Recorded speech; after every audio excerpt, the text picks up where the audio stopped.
It's fiery, it's warm here on Sun Up on 7. We have Jules on the couch with us talking about the many things that have been happening. You know, this beef has marinated and it's time to put it on this grill on Friday.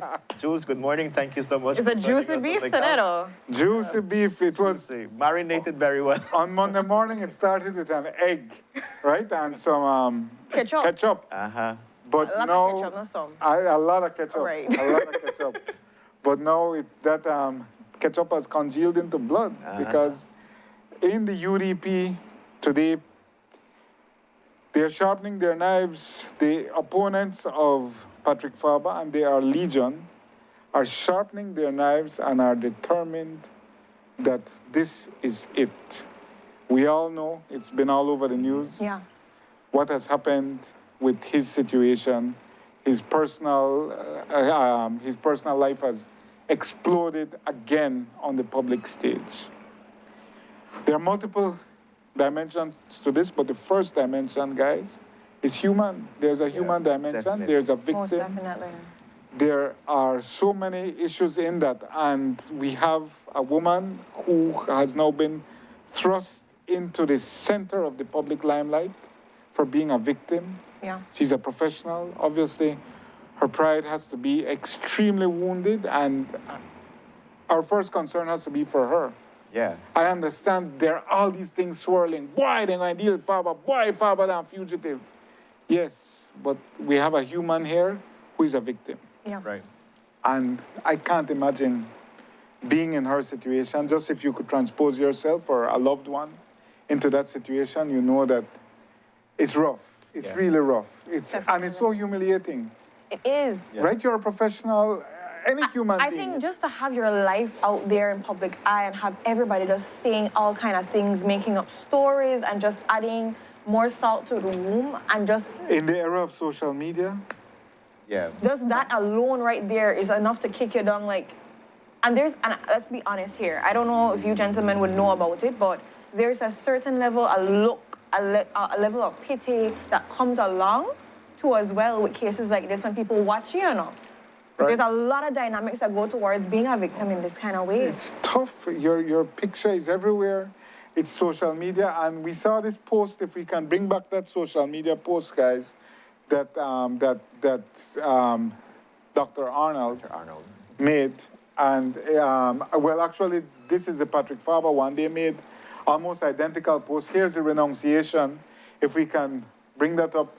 Her renunciation of her statement, which, as we know, is a pattern of behavior, the previous image, but we have here the statement by Patrick Faber.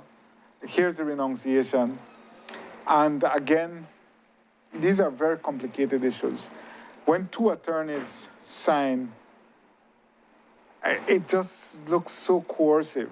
Mm-hmm. When two attorneys are signing I understand they are trying, you have to understand this is the highest level of political strategizing and machination that can occur. Definitely. A man's political career is on the line, and that is what he's seeing. Right. Yeah.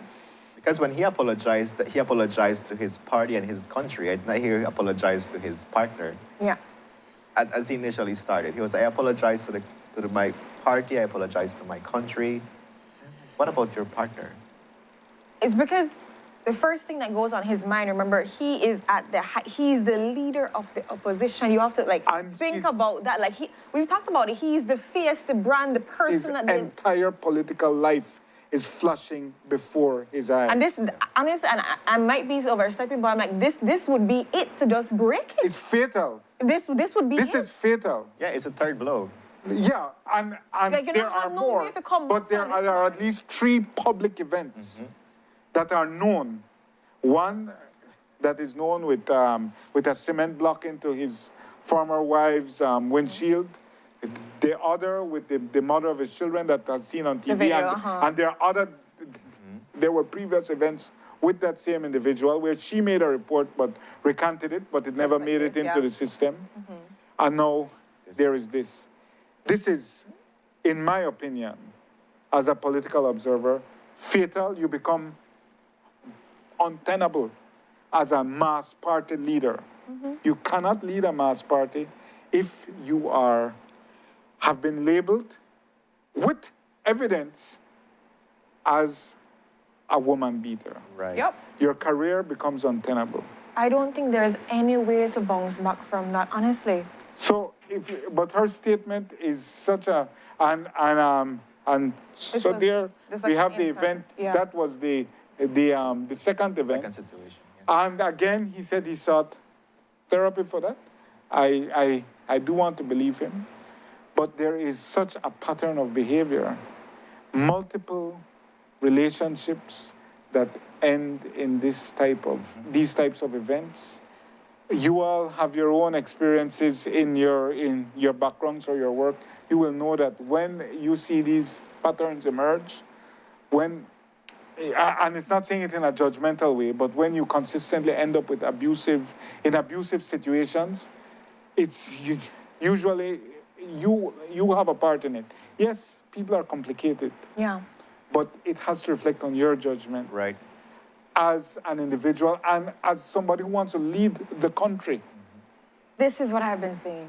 Yeah, it's just not any person. And this is what when you put on the political hat, and not even just the normal political hat, because everybody could put on to a certain degree, right? We could play politics all day. But when you put on the leader of the opposition hat, and you've been fighting for this because it's not the first time, we know this has been a dream and aspiration from that kingdom come for him. He feels that it is almost his birthright. Exactly. He feels he was born to do this. So the sense of political entitlement is high. And that's why we saw a statement from her renouncing or recanting her statement and signed by two attorneys. Now, if we can go over her statement, we finally have it up here. And I just want to quickly look at it. And when you read this, it has to hurt your heart because you know that you have someone here who has gone through, who has been, I think her injuries were classified as harm. So who is physically injured to some extent, Yes. Yeah. emotionally in a terrible state, and has to put out this statement saying that could have been avoided in the public domain. We begin the situation as a misunderstanding. We have been dealing with privately. Yeah. It's just really. And then she's saying that Patrick is looking after her well-being. Yes, Yes. if we could Yeah. scroll down, guys. Yes, please. in the second paragraph. If last we could line. come down where she says more, please. That rumors are inaccurate. So rumors are inaccurate, but she made a statement. That's what I was like. And we'll reach that. We are at this time unwilling to disclose further private information in an attempt to protect me from any form of public scrutiny. I support that, I understand. Patrick's number one priority at this time is my well-being and the well-being of our entire family. Rough, right? Like, It is. So when you read that, it's painful on so many levels because what you're seeing here is a victim who is in a pressure cooker, a political and personal pressure cooker. Definitely. Yeah. And so there's so many dimensions to it. So we've more or less looked at The human. Faba and Dr. Arnold, Shanika, and the political dimension that is fatal. Yeah. Then you have the Commissioner of Police. He's a special case.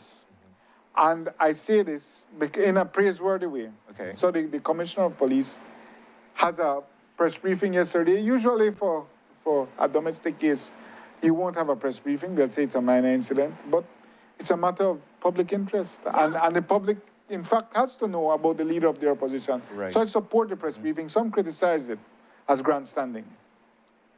But the commissioner did an exceptional thing. He gave a 27-minute press briefing, took all the questions, and he said that he's going to proceed with these charges no matter what. And, you know, the attorneys from Mr. Faba, the UDP attorneys, are saying that's illegal. There's no complainant. The charge has been dropped. Yeah. Yeah. But to be fair, the commissioner said 3 years ago, when he first became the commissioner, maybe 1 year after that, when we had a lot of domestic murders in that first year, he said, I think in the second year, the start of the second year, we are going to proceed with taking these cases to court no matter what. He said that as a general statement. I'm sure it is not universally observed. It is a difficult thing. It's a big department. But he did say that Right. Yeah. 1 year ago or 2 years ago. He's now in his third year. He did say that because when you simply let it slide, there is things escalate after that. Yeah. Yes. Because these are patterns of abuse. Yeah. Yeah. And you all can speak to that in your own experience, from your own knowing life as it is. We see that victims of domestic violence, they're men and women. Yeah. They make complaints, and because of the dynamics Pressure of a But also relationship. the manipulation too as well, because there's a manipulation dynamic that comes with it, you know, where you, and I don't say this lightly, that you're kind of somewhat brainwashed in that relationship where you believe that, and you've heard this before, if you don't hit me, you don't love me, and then, you know what, I try to work it out, this is the last time you want to do it. Like, you've heard these things before by many, many women that have gone through the same exact thing that, you know what, would work through this, but then it happens again. And then it happens. He was just upset this one, like, that's the same thing over and over. And it's called gaslighting. Exactly, Yeah. gaslighting. Yeah. I mean, just really, I made him, I mean, there's the whole thing where you look at yourself, like, what did I do to him to cause him to act that kind of way? There's so much dynamics that we have to look at for this woman that, you know, is going through a very rough time. And the public, not a... The public not easy. Public not easy. And I've seen so many women, I've seen people actually, and I didn't like this statement, but I understood where it came from, where I saw a couple young people geared towards the idea, this is exactly why the police department does not take domestic violence cases seriously. And there's like, I understand why they don't follow up, because they go on a retract and they go and do the same thing over and over again. It's a pattern, and that's why the commissioner, previous to this, has insisted, say it to the judge. That's fine if you want to recant, say it to the judge. And that's what he has maintained in this case, and that's what will happen. It will be a huge embarrassment. It will be so unfortunate, but she will have to go before a judge and face all the cameras, all that ugliness, and say to the judge, I do not wish to proceed, if that is indeed the case. Again, a victim being multiple times re-victimized, but to stay on the commissioner of police, so he made that statement. He disclosed certain elements about a hammer being used allegedly on her hands, that the leader of the opposition, he's accused of breaking up her laptop as well. Yeah. And I am told he also has injuries. As you know, these situations are complicated and they're a mess. Yeah. And he also said that she had bruises on her face, supposedly a struggle over a door. Yeah. I know that there were reports that the tires on her vehicle had been sliced, so she went to the police station in his vehicle. I'm told that, in fact, his vehicle, that the vehicle she uses wasn't working. But all these things aside, this is what the commissioner presented. Yeah. And, you know, it was asked in our newsroom yesterday, the commissioner overplayed his hand because the charge isn't going anywhere. Chester Williams never overplays his hand because he's playing such a long game. Yeah. Don't ever forget that. Chester Williams is playing such a long game. What game is he playing? Chester Williams wants to be a politician and is positioning himself as a moral and social arbiter of good. Yeah. That's what he's doing. So even if you say, boy, well, it backfired on you, Chester, no charge. No, because he stood up against the leader of the opposition. And certainly, I believe that eventually he will become a PUP politician.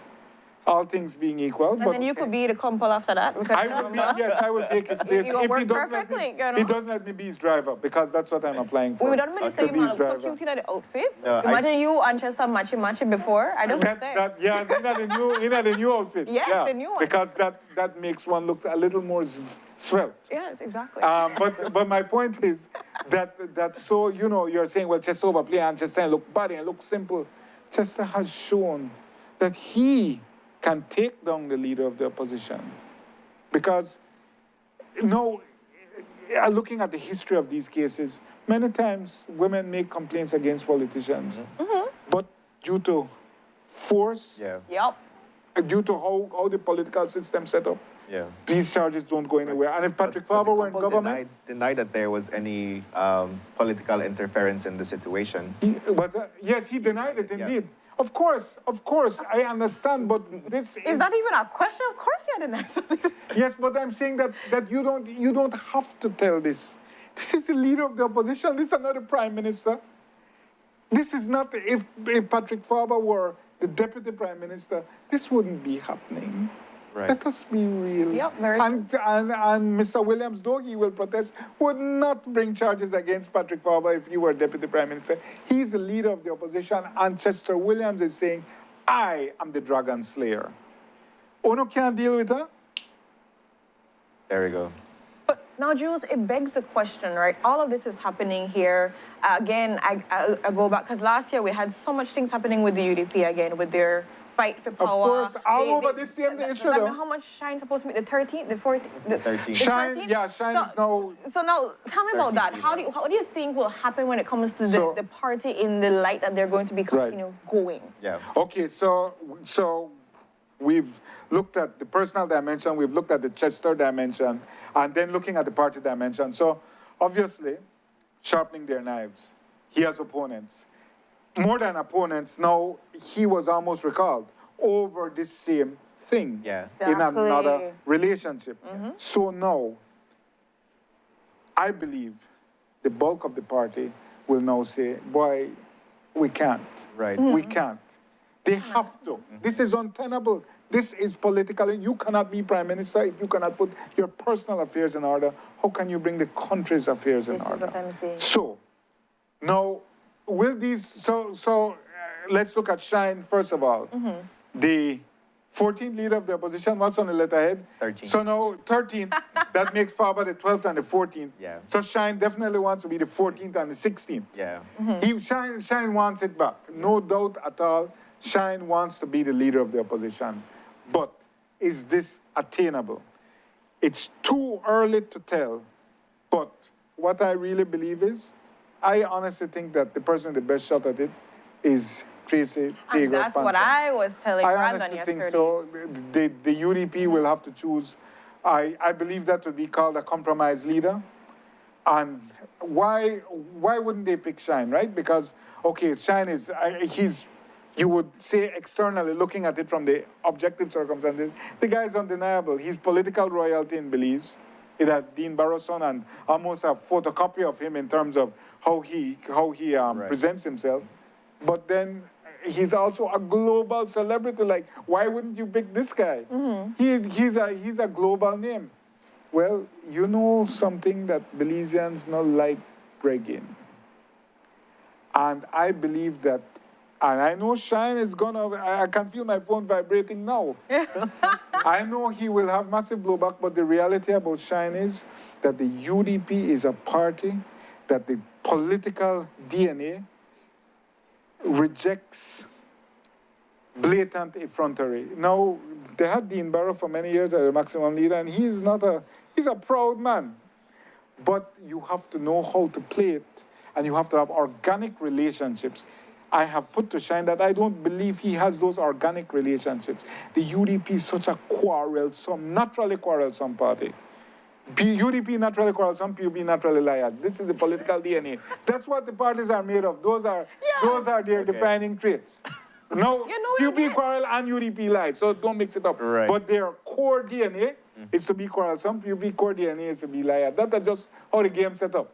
My point is that they would love to encroach on each other's territory. No worry. But my Learn point from is, each other. yeah, because look how the PUB quarrel right now. But my point is that the UDP will have to find a new leader, I believe. And I believe Shine will try to position himself for it. The chairman said yesterday, his statement to me yesterday was, an official charge having been levied, it is imperative that the party now has a discussion on the way forward. That's very general. Yeah. But people are going to start to conspire. Shine is looking for allies. He has allies. But the odds are stacked against him numerically because Faber had, since he regained leadership, he had put so many people in key positions to protect his leadership, which was on a sustained attack from Shine. Yep. Yeah. Right? So I believe there's going to be a long period of fighting leading to the convention next year. And Patrick Faber will not give up.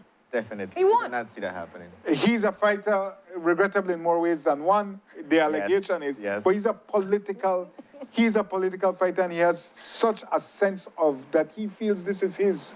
And he has the brass ring in his finger and he's not going to let it go. He's not. He will fight with this with every single might. He will.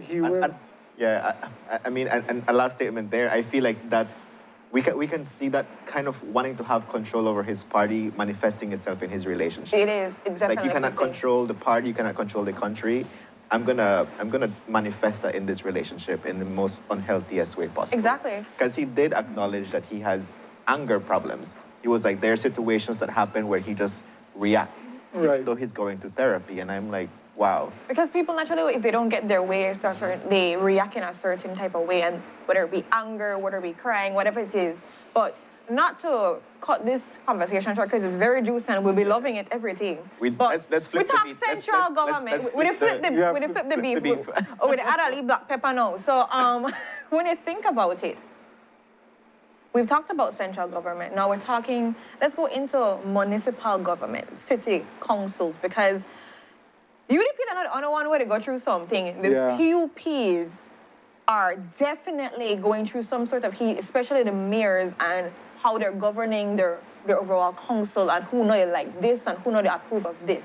So I want to dive into the conversation of what's happening because we've heard about Mayor Bernard Wagner and what's been happening with the whole tech sanitization and maintenance from you and I just to give you e-governance. And Micah even posted an entire Facebook rant. A soliloquy, I think. A rant, yeah. Yeah, I would call it, what would you call it? It wasn't really a rant, it was more like a... The young Micah would have made a whole rant, but that's just true. And he's like, you know what? I don't need a portfolio to counsel. Yeah. It was exactly. I'm like, yes, boo. You know what? You don't need that. But at the same time, we could understand that. But and people were waiting. And right there, he mentioned his reason for this. He will not ever support the tax garbage. on the garbage. Let's look at the whole picture. So we have friction. The PUP is now being quarrelsome. Yeah. In both cities. Yes. Belize City and Belmopan City. Okay, why is this happening? You all are in families. You know that friction and hostility amplifies when there's no money, when everybody's hungry. So we have to first understand this. Please, my children, see politics as an enterprise. It disappoints me to have to remind you all of this, but politics is about who they eat and who they serve. Yeah. It's about where I could get, and perhaps in the process I'll do something good. So, when there is not enough money around, that means man and woman not eat. When man and woman not eat, they start bite up and fight up. Yeah. That is what is happening here. There is a paucity of funds, and thus a paucity of opportunities for bite, for hustle, for eat. So, the friction that we see in these councils, you see, because, first of all, you're elected and you have a distorted sense of self. You are a local leader, a municipal leader, and yes, you should have autonomy and you should be able to lead this big, robust municipality, but it's not that. The power in Belize is concentrated in central government. Right. Okay. And when you're a local government leader, you're like, hey, I'm a local government leader. Like, and the reality is, y'all ain't. You know what I'm saying? Right. That beef, right? Right. So I'm just saying that it's hard for them to come to terms with the littleness of their political existence. And I'm not being rude. This is just a reality. In the large political matrix, which is not that large, you're a very small piece. And so, and now, whenever you work with people and everybody's a boss, you will have friction. And every council, I believe, has had friction because I don't like how we do this, and I don't like every government has that. But at the end of the day, things are held together by a central command. Yeah. That why this man that the maximum leader, this woman that the maximum leader, we got to deal with this. But that's what's happening in the PUP now. People are starting to question the central command because we see Sharon Palacio, Sharon. You get confused just now when it's time for... No, she has both. I know think she that's has both. Sharon, and then in brackets, it normally says Sharon Palacio. Yeah, okay, so, but what we are seeing here, I believe, is people are offended by Sharon's leadership style, Yeah. right? And people in the council, but this is the nature of politics. You constantly not like what this one they do and that one they do.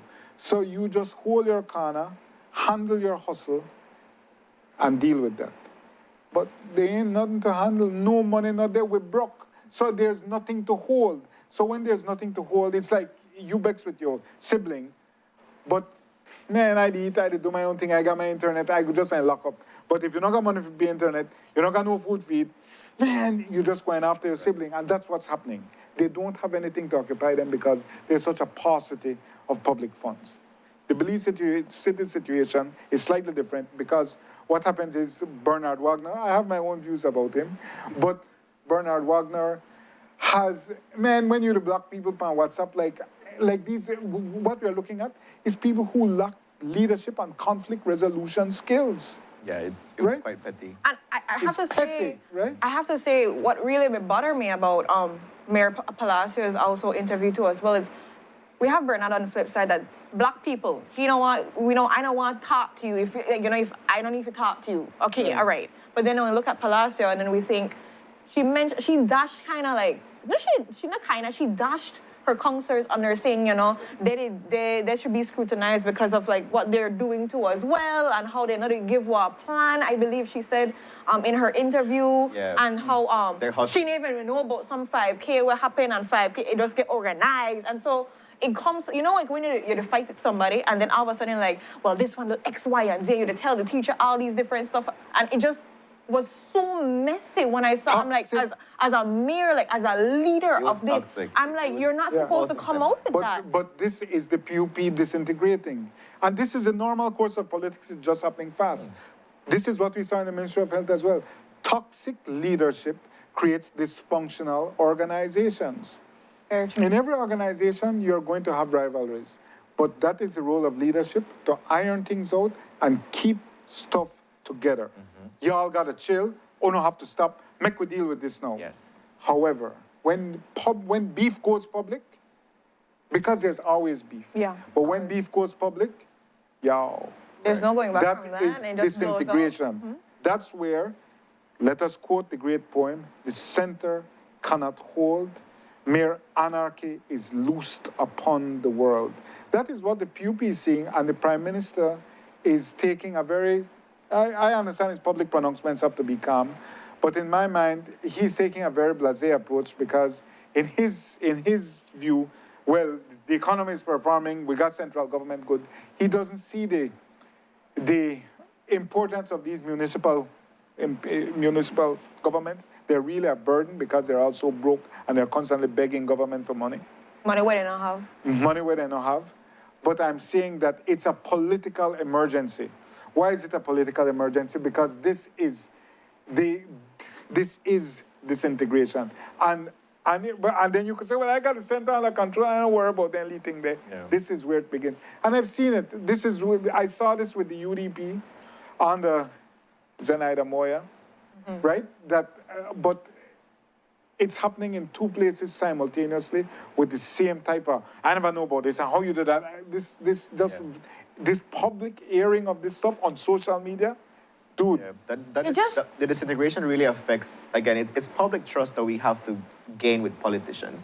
And we already know that we cannot trust politicians. So we're trying to get this narrative and show we have our things together. Yeah. But whenever you're questioning leadership and seeing how all of these stuff is going public, it really makes you question, did I make the right choice? No. We already know that people chose, what's the Creole saying? Monkey over black dog. Black dog over monkey, yeah. Right, so it was really also known as PUP. Yeah, so it's like, so it was like, did I make the right decision? And then when you're seeing these things happening, it really makes you question, so what now and what's going to happen next? The thing what I always come back to when it comes to having these kind of things come in the light, like all our viewers at home, the Belizeans that have voted, whether you voted UDP, whether you voted PUP or whatever it is, when you see the party that you put your trust in have then kind of smally squabbles over small petty things and act the manner that they act when you thought that they were given a responsibility. You thought you voted for adults. Exactly. And so now you're thinking like, what is not there? Right. And you're supposed to be governing me because of my tax money to go into this and me, you the fund to make you make the programs happen, to make my country, you know, evolve and develop. And so I reflect on something that Melvin Hall said, that the only way how politicians are able to thrive is through hustling. Yeah. And this is clearly what we're seeing, and that's the reason why I feel people get involved in politics. Just to hustle and get themselves better. And we're seeing, even with Sharon Palacio, where she said that people are requesting for funding behind her back and she's unaware of things like that. So it's like... And these are the same allegations being put out against Micah, that 5,000, the mayor never knew about 5,000. And I am saying that it's a political emergency. I don't think the Prime Minister sees it as that, but as party leader, he needs to put his foot into it and say, y'all gotta chill, because you are tainting our brand, exactly. the PUP brand. And I don't think he sees it as that political emergency. And somebody has to, I know this has happened under the UDP. And I know that Dean Barrow, because there is no more difficult person to deal with than Darrell Bradley, the former mayor of Belize City. He is a tough cookie.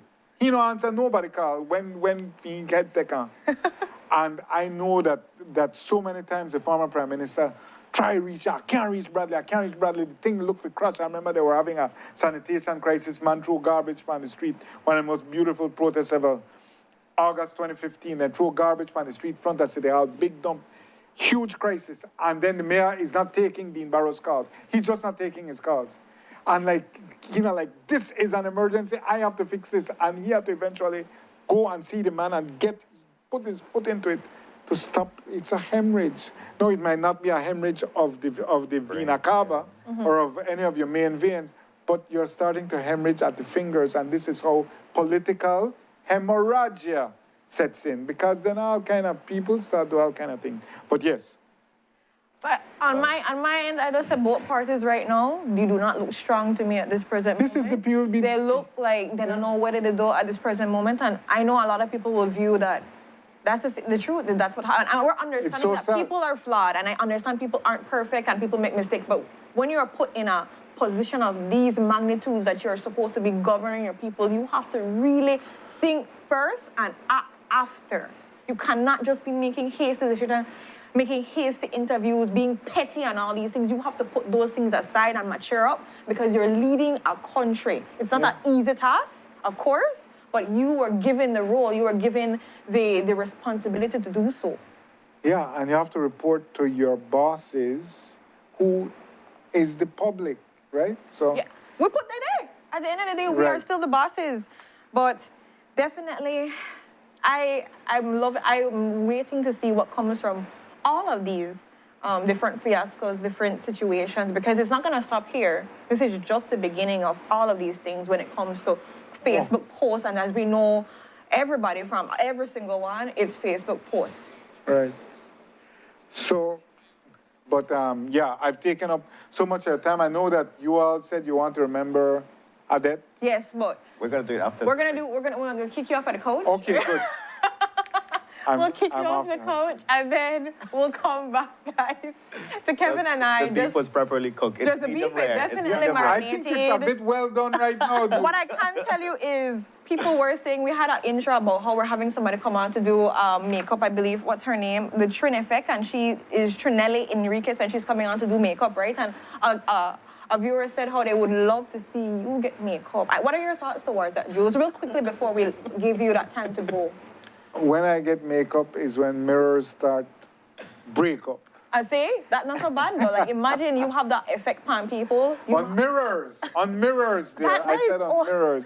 Mirrors be shattering. Yeah, like, that's fine. Like, you bring the boom. You bring the juice and the boom. Imagine. You know that when Indira sometimes helps me with my uncut show, and she says that the bags under my eyes, the bags don't have bags. Yeah. The bags are like, hey, we going shopping here?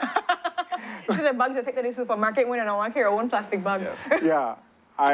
So no makeup for you. I think I'm beyond help. I'm gonna ask her, and we're gonna see if we could do a little foundation. Just make what your little eyebrows. Don't worry about nothing. But anyways, with that, guys, we'll go to our first commercial break. When we're back, we're gonna be doing a tribute to Miss Adette, who has just recently passed and actually was a big part of our Garifuna Settlement Day special. So we'll hear a little bit about what that was like. You'll get to see some clips. And then also, right after, we'll be starting out our show for the day. So stay tuned for that conversation, tribute, and overall part of the show. So we'll be right back.